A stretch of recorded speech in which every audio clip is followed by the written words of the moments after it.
dentro da expectativa, tem uma explicação até mesmo para traição.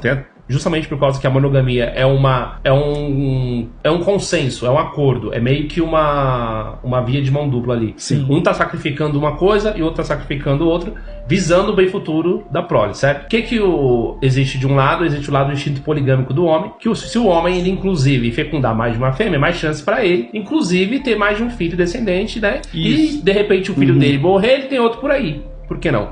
E a fêmea é a mesma coisa. Isso. A fêmea ela tem um instinto dela hipergâmico que se ela tá com esse cara, mas e se eu tô com esse cara e se de repente meu filho não dá certo? Porque de repente esse cara não consegue me proteger, de repente eu posso ter um outro filho por aí, né? Que eu vou atrás de um macho mais forte, mais dominante, ou com mais recursos que ele possa ter, de repente, mais qualidade, até mesmo genética, né? Um cara mais alto, com estatura, enfim. Ela pode trocar esse cara por aí. E isso daí é a origem da nossa questão mais polêmica de hoje em dia, porque que muita gente, inclusive, abandona a vida monogâmica porque acredita que é impossível ser fiel. E isso é interessante, né? Porque a gente vê, por exemplo, às vezes tem uma pessoa que tá com um parceiro que é bem sucedido, uma pessoa bonita, uma pessoa respeitada, e às vezes, mesmo assim, acontece a traição. Então, parece que existe um instinto ali no ser humano. Claro que existe. Chama-se safadeza. Você acha que traição é uma coisa mais moral? Conceito. Eu sou tão difícil com essa questão de conceito. Se você me pedir uma questão bíblica, é muito mais fácil do que conceito. Necessidades. Só que como você vai dizer necessidades hoje? É difícil você falar de necessidades hoje. Qual a necessidade que uma pessoa tem de trair a outra? Qual necessidade? Necessidade do quê? Falta do quê? Atenção? Carinho? São coisas que você pode resolver com diálogo. Ou porque eu não quero. Ou porque eu pensei que era uma coisa e não é mais.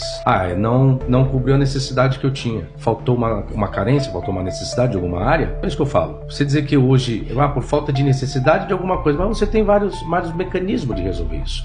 Você tem a primeira coisa é o diálogo. E se você foi, aí outro problema, você foi se relacionar com aquela pessoa visando o quê? Esperando o quê? É onde está a lei da reciprocidade, isso é outro problema. Nem todos querem ser recíproco dentro de um relacionamento. Nem todos querem trocar a mesma moeda. Entra muito do egoísmo, do que apenas eu quero e não cedo e acabou. E aí vai ser infeliz e vai praticar infidelidade, com certeza. Entendi. Aonde não existe reciprocidade, pode esquecer, não existe relacionamento que perdure. Porque se você for entrar dentro da Bíblia, quando Deus cria Adão e Eva, criaram recíprocos. Paulo, quem vai trabalhar depois com isso é Paulo. Paulo vai trabalhar com a lei da reciprocidade. Jesus vai trabalhar com a lei da reciprocidade.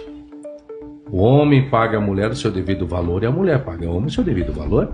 São questões recíprocas, não havendo reciprocidade não tem como. Vai existir tudo que você puder imaginar. Ô Hércules, o que você acha? Dá pra ser fiel segundo a biologia? Assim, a verdade é que você faz vários fatores. Ou não existe ninguém 100% fiel? Não, é questões científicas mesmo que dá pra nós discutir e abranger o tema. Que se você vê quando foi inventado o casamento, né? E lembre-se, por exemplo, você tem a questão de que nós tivemos um ancestral comum, né? Com os nossos amigos chimpas. E, portanto, antes você não tinha casais definidos, você tinha interações, você tinha relações sexuais. E aí então você já não tinha isso que a gente está falando que tem hoje. Mas o comportamento social influencia também no processo evolutivo. Você tem até uma coisa chamada evolução sexual, né? Seleção sexual. Isso. Que você seleciona por características. Até mesmo os olhos claros, né? Foi uma dessas questões aí.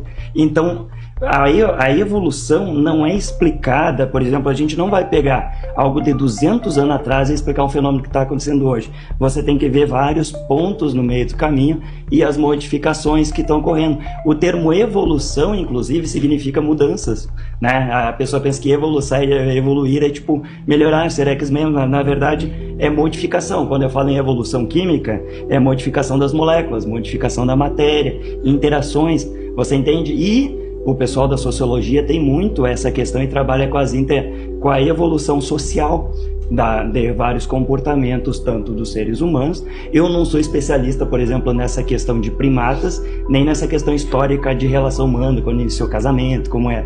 Mas se você observar bem isso, você vê uma coisa que você disse que parecia algo intrínseco. Eu não posso usar o termo parecia aqui, porque eu não tenho tanta propriedade, não li um artigo sobre isso, para falar qual seria o termo mais correto, mas é algo como você tentou mencionar aí. Só que hoje o comportamento agora está mudando.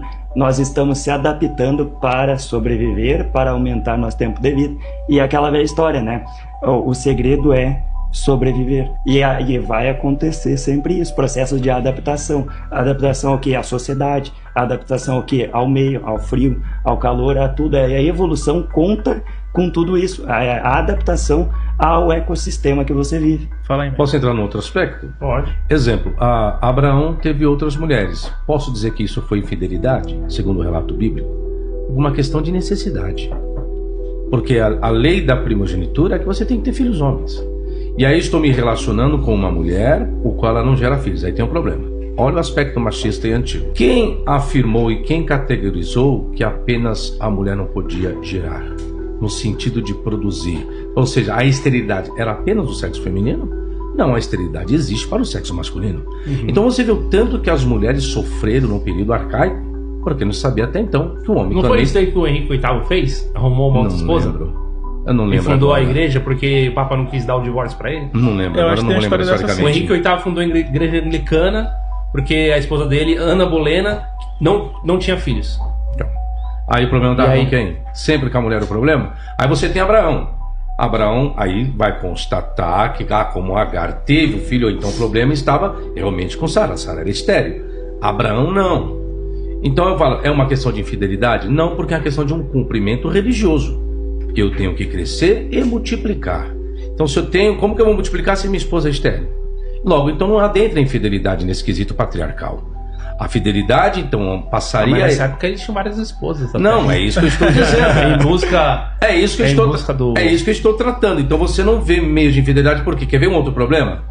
Essa lei de crescer e multiplicar foi para Adão e Eva, certo? Certo. Quem é? Vamos colocar que eles existiram de fato e verdade, beleza? Quem é que me garante que Adão teve relação com a sua própria filha?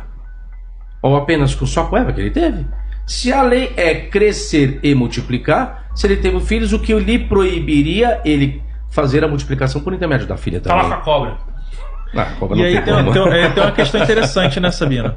Que essas leis de poder ter mais de um parceiro é só pro homem, né? A mulher Sim. poderia ter Não, mais a de um mulher marido? não. Apenas o homem. Ah, mas isso daí tem quando foi falado sobre poligamia, que é basicamente isso, você casar com várias mulheres, a poligamia ela tem um detalhe, porque o homem fecunda a mulher e a mulher gesta o filho daquele homem. Se a mulher tem vários homens, como que você vai saber quem é seu filho?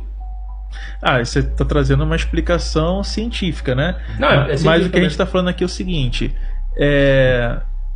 tanto a mulher que tem um parceiro, que ela tem um filho com ele, ela também ela pode ter mais de um parceiro, né? Existem relações em que uma mulher tem dois parceiros, tem três, né? Isso acontece hoje em dia, e não só no Brasil, como em outros países que até deve ser mais comum, né? Então, assim, a questão é que na Bíblia, essa questão da poligamia era válida para o homem, mas o contrário não era verdadeiro. A mulher não tinha como ter mais de um marido. Lembrando como a gente tá misturando os assuntos aqui de Bíblia que o pessoal tá falando, eu não manjo quase nada assim desde exemplo Igual aqui, eu não igual manjo aqui, nada ó. de química que vocês estão falando, eu também não. Por isso Eu que falei. A gente tá tentando misturar os temas Por aqui. isso que eu né? falei, eu não vou ter opiniões daquilo qual eu não tenho segurança na minha área, então eu não vou Mas fazer o isso mais papo na tá minha legal. área. Não, Sim. mas